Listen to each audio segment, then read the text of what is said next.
पुनर्जन्म लेने के बाद उस स्त्री ने सबसे पहला काम यह किया कि अपनी दासी को आगे कर दिया ताकि वह राजकुमार के सामने कविता का उत्तर दे सके और राजकुमार उसे पहचान ले। जब दासी ने सफलतापूर्वक कविता की अधूरी पंक्ति पूरी कर दी तो राजकुमार ने तुरंत महारानी से कहा कि वह उसी लड़की को अपनी पत्नी बनाना चाहता है।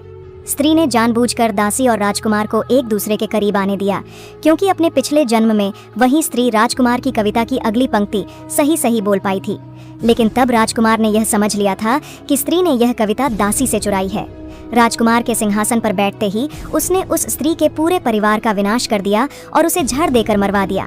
मरते समय गहरे अन्याय और पीड़ा में स्त्री ने कसम खाई, अगर मुझे दोबारा जीवन मिला तो मैं इन दोनों को वहीं दर्द लौटाऊंगी।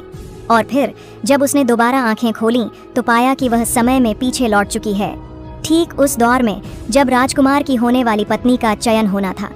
दासी को देखते ही स्त्री ने उसे आदेश दिया कि वह मई उद्यान से बिखरे हुए फूल चुनकर लाए और जब तक काम पूरा न हो लौटने की इजाजत नहीं होगी।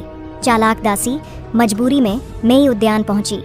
वहीं उसने देखा कि राजकुमार किसी कविता की पंक्तियों की प्रशंसा कर रहा है।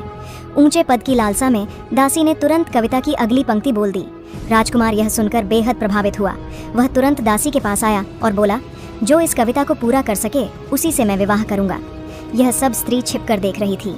कुछ देर बाद राजकुमार ने अपनी जेड़ की अंगूठी या ताबीज दासी को दी और कहा कि वह लौट कर आएगा।